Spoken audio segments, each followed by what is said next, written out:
Light the candle, Tiger!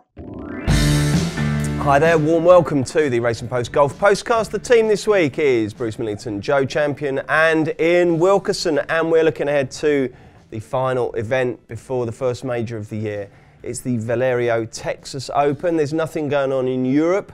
We do have the first ladies major of the year, so the lads have got a tip for that as well.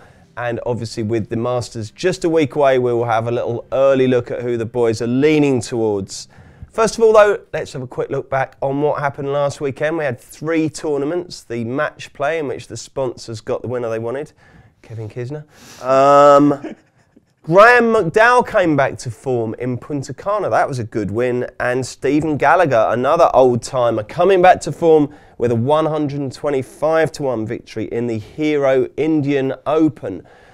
Joe, does that match play do it for you? It didn't really. I mean, it's good if you get the decent names, but I must admit, I disengaged after the weekend. Yeah, I suppose the casual fans aren't going to be too interested in watching Kevin Kisner versus Matt Kuchar. It's not really a fireworks final, is it? Yeah, I think they should do without the group stage, to be honest. I know. Yeah, go straight knockout. That's the sponsors, isn't it? They're saying they want a whole day and a half of Tiger Woods playing, and if they don't want half of him on the morning, that's the problem with that.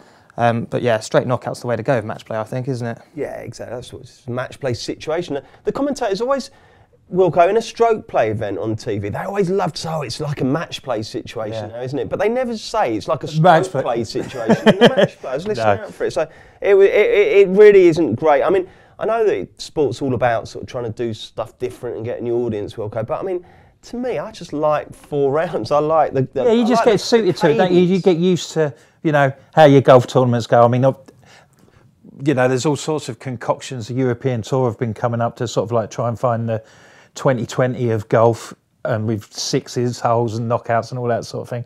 I think I mean, that goes too far. That really trivialises it. Obviously, we talk about match play and then we'll, talk about Ryder Cups and things like that. That gives it a little bit of a dimension. But from a betting perspective, it never really rocks my boat, really. No, 80-1 Kisner was. Well done if you got him. I suppose the only slight excitement on the whole, it was Kuchar having a latest spat with Sergio. So Kuchar, I always had down as this really mild-mannered, pleasant bloke. I thought, wow, but if you met him, you'd think, what a lovely fella. But then he's been in the news, hasn't he, this year? First he welshed on his caddy, didn't he, in Mexico, and then he's had a big tear-up with Garcia for not conceding a putt. I must admit, I'm slightly with Kuchar on that one. Where do you stand on that one?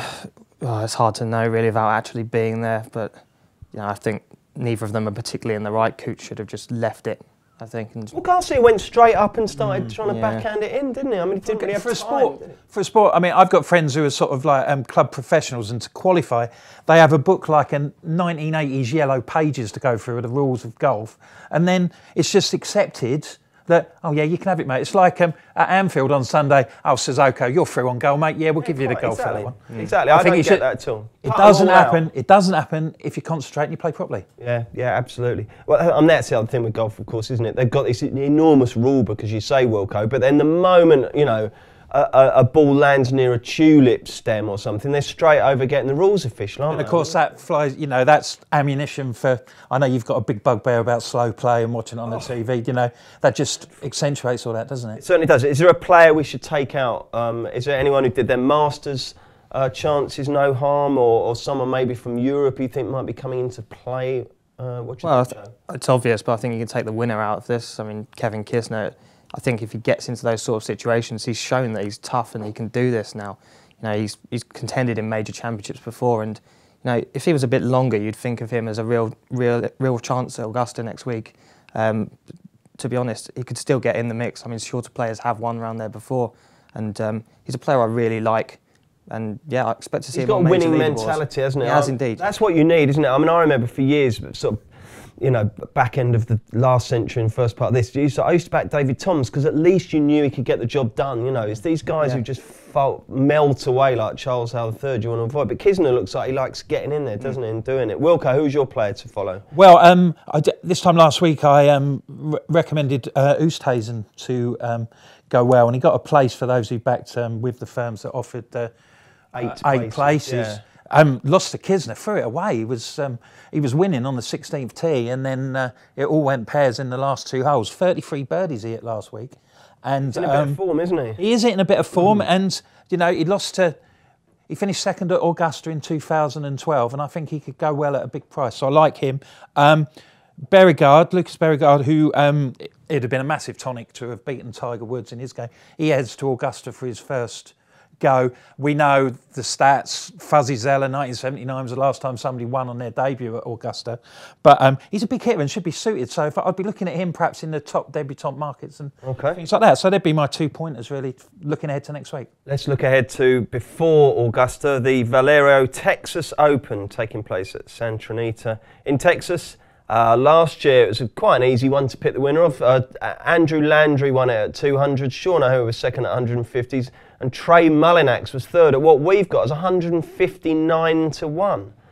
Now I know that 188 bet have gone aren't trading anymore, but I'm not having that. That can't be right. Can 159 to 1? Anyway, the year before that, Kevin Chappell won at 33s, and before that, Charlie Hoffman won at 28. So I do hope he was the first round leader. That would have done my head in because we always back him for first round leader. A win, hopefully, yeah. It would have been terrible, that, wouldn't it, if he'd won that without being the first round leader. Anyway, to give you a flavour of the type of field we've got, these are the current best prices. Shop around as always for best prices and more important, equally importantly, best each way terms. 10 to 1 Ricky Fowler, 16 to 1 Finau and Kuchar, 20 to 1 Spieth, who I wouldn't be backing at 200 to 1 given he cannot play at the moment. 25 Horschel, 28 Sungjae Im and Jason Kokrak, 30 to 1 Jim Furyk, and 33 to 1 Barr. Wilco, who's your main fancy? I like Aaron Baddeley this week. I mean, it's not a particularly... the field has suffered by the fact that this tournament's been moved forward 3 weeks. So because it comes in between the match play and Augusta, a lot of the big names have given it a swerve. So it would not surprise me if somebody from sort of like a middle of the pack could come through and do particularly well. Baddeley, he was 16th in the world a few years ago, but he's dropped right down to 187th. But he's finding a bit of form. He claimed in the Dominican Republic at the Corrales last week, he got his third top 10 finish of the season. He struggled a little bit to get the job done in the end. He's been, like you're talking about, how one of those Sunday players who can't quite get over the line, finished 7th, 4 shots behind McDowell. It was a similar story when he was runner-up in Puerto Rico in February as well. But he's coming into a bit of form. He's got some a decent record here. He's had top 5 finishes 2 years ago and in 2010, and 6 top 30s in 7 visits. So although this is a course where power can prove to be a massive asset, it's a long old track. There's sort of 600-yard par 5s which are proper free shots. There's going to be none of your Dustin Johnson driving and then hitting an 8-iron, into a par 5 green. They're proper tests, long par 3s as well, all over 200 yards. But I think if he's got the course form, good on the greens, his game seems to be in decent nick, and I think he could go well at about 50 to 1. I always think those courses that have got really long par 5s actually favour the shorter hitters, because the power hitters can't get there in 2, can they? Yes, I would agree. So if they're 3-shot holes, then that actually brings the shorter guys. Although greens in regulation have been a big thing here, so like the ability to find the greens in the requisite number of shots rather than. But I'm of the 3 things that we point out: the power, the accuracy, and the touch or putting in the paper, the skills that we attribute to the players. I always think that the power is perhaps the least important, because they all tend to hit it about 300 yards. They do indeed, yeah. Sickening. Joe Champion, who's your main fancy? Well, we should mention, of course, the winner will get a spot in the Masters next week. Okay. And for that reason, I've gone for Jim Furyk, who narrowly missed out. If he'd have won his, surely Furyk gets in the Masters. No, he doesn't get in. Doesn't he? No, well, his US Open win was a long time ago, wasn't it? And I don't know. I just sort of thought, he's so 52nd in the world. I mean, he didn't play a lot last year due to the Ryder Cup, and So, but yeah, he's been brilliant. He needs it. Yeah, he's been brilliant at the start of the year. If he'd have won his match the other day against Henrik Stenson, he would have qualified, but he's just missed out. That was the group of death, that wasn't it? Yeah, it was. Lefty was in there, wasn't he? He played very well. He beat Jason Day and he beat Lefty. And then Stenson was red hot in that match, and there was nothing really Furyk could do to stop him. But another one who knows how to get it done, isn't he? Exactly. Jolly Jim. Yeah, if he's in contention, you know you're going to get a run for your money there. And last time out before the match play was at the Players, where he really gave McIlroy a scare, and McIlroy had to find his best golf on that back nine, didn't he? And that shot he hit into 18 as well was absolute. That took balls, didn't it? Hitting that. I've got to say it was Cheltenham that week. I got home from Cheltenham just about 2 days. I didn't really see a lot of it, but I'll take your word for it. Oh yeah, within about 3 foot, and that gave him the lead. But he goes well on a tough track like this. You can expect him to do well. And as I say, he was as he was Ryder Cup captain last year, his form dropped off, but he's really rediscovered it since, as well as the Players. He was top 10 at Mayakoba and top 10 at the Honda as well. Okay. Tied third here in 2013 and sixth in 2014 as well. God, you're both making very persuasive so that cases. flies in the face of they're talking about the power hitters not being able to do particularly well on this course. The weather could be a big factor this week. Why? It can be. If it gets windy, then it becomes particularly troublesome. Okay. And in the past, it has become a big problem, for players to manage. It wasn't windy last year. Consequently, Landry tore it up. He broke the course record by 3 shots over the 4 days. And so you can miss it. Yeah, and Mullinax, he hit a 62. That broke the course record for 18 holes as well. So it shouldn't be, perhaps power won't be that much of a factor this week because the winds are not anticipated to be that bad. And it's been quite dry in Texas over the last few weeks. Okay, right. So who else are you putting out then, Wilco? The one at the top of the list that I like is Billy Horschel. A solid competitor in these sort of events. He likes it here too. He's had 3 top 4 finishes, and he was 11th last year. He's a solid greens to regulation player, and he's not missed a cut in his last 18 outings, so you really should get a run for him. Second in the Tour Championship, which was enough to book his place at Augusta. I think he could head there and find Vettel, and I'm not mad about the chances about the 4 above him in the betting really. Fowler is making his course debut. And didn't play in the match play last week. Perhaps he's just sort of like, just trying to have a run. Well, it's a bit of a mystery, but then he likes to play the week before a major, so maybe he didn't want to do 3 in a row. Yeah, right. And Kuchar, we've talked about, that's an exhausting week. That's a lot of golf to play if you get to the final of the 6 rounds. Yeah, the match play. That he'll be Spieth. If this wasn't in Texas, I don't think there's any way he'd be in his home state. Spieth's playing terrible, isn't he? I know they can just suddenly come back to form, can't they? But I couldn't bet Spieth at that price in a million years. And Finau, the other one who's up there, he just never seems to win, does he? Yeah, and he's not playing as well as he was sort of last year either. So Badley, Horschel and who, Wilco? Former US Open champion Lucas Glover is doing a particularly... he's playing how he speaks. He had some well-documented domestic problems, but... Did he what? Well, he had... his wife was reported to the police threatening him, saying that if you don't win soon, I'm going to leave you and all this. Yeah, it was pretty serious stuff.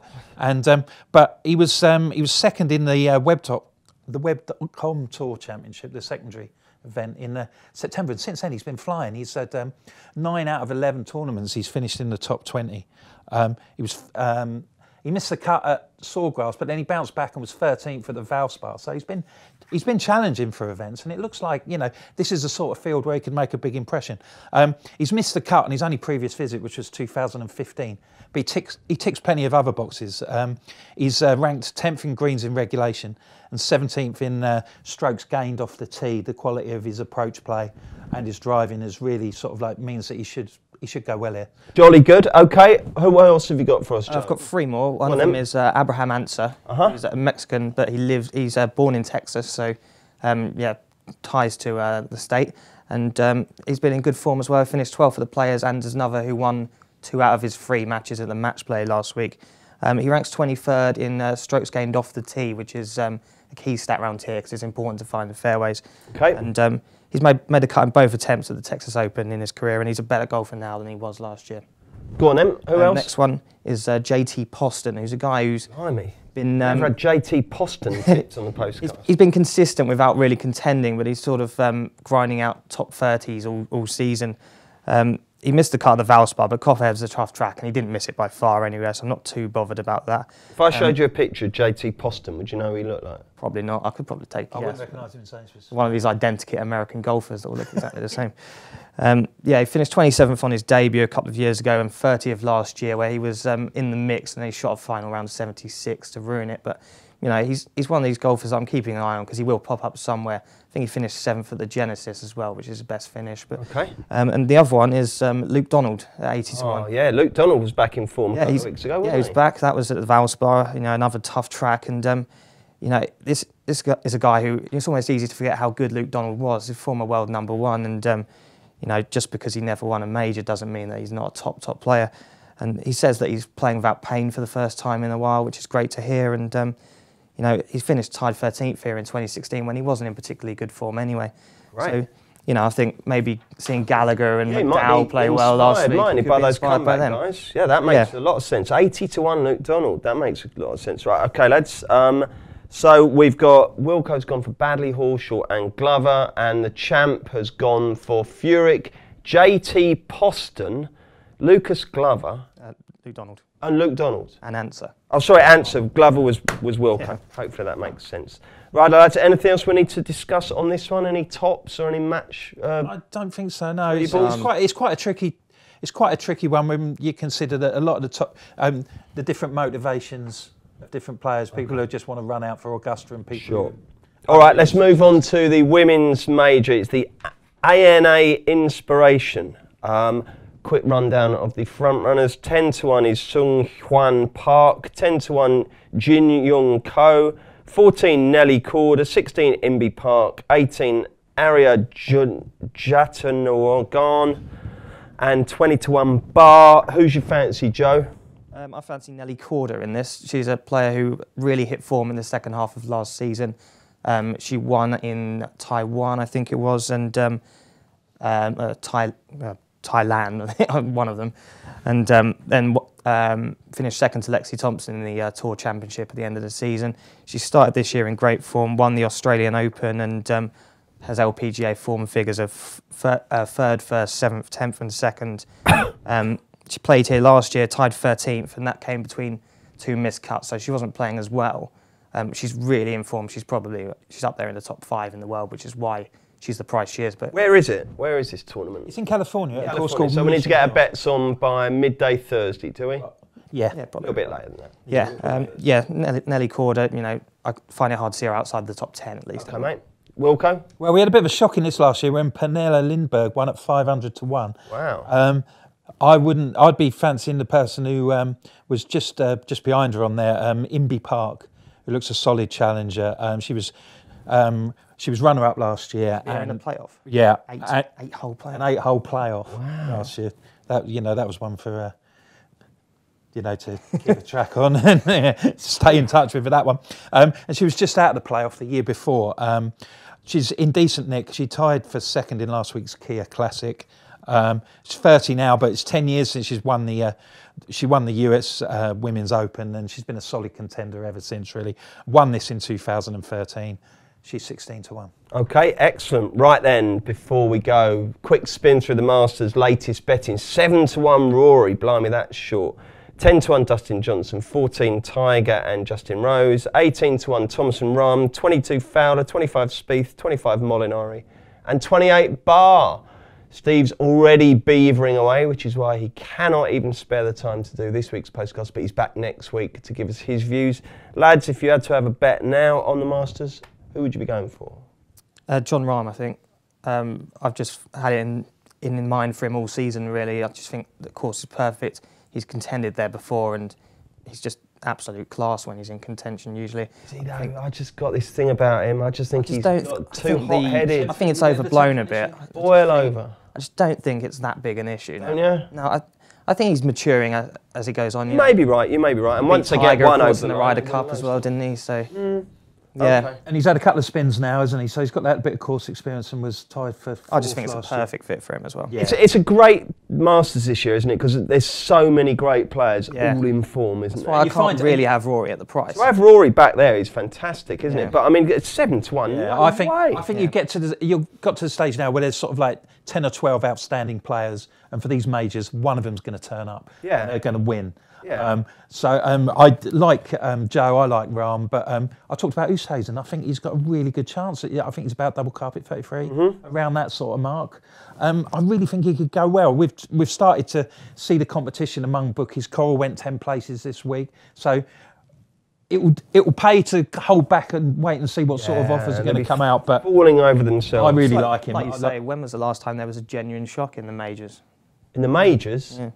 I don't know. Is that? It just hasn't been a massive for price a winner long- for a long while. I haven't has had it? what's he called? Thingy Hamilton or Ben Curtis. or- Immelman or. Yeah, no, we could be due one, but I mean, it's going to be so hard, isn't it? I think the winner will be sort of like 33-1 or shorter. I can't see it being. I'm going to focus on top senior. Freddie Couples v Bernard Langer. Brilliant. What about VJ? And VJ's in there as well, yeah, exactly. Yeah. Okay. Well, next year it'll be 2 years. Mickelson will be over 50, Mickelson will, yeah. and then he'll start A tearing. really interesting market. Okay, so like I say, next Wednesday back here for the Masters Postcast, Steve Palmer and the gang. Don't miss that. In the meantime, we've got football on Thursday. We've got entry postcasts every day this week, including obviously Saturday's great race, the Grand National. Can Tiger Roll do it? It could be a week of Tiger Mania. Tiger Roll in the Grand National on Saturday. Tiger Woods in the Masters next week. Join us for loads more fantastic postcasts. Give 'em the horn!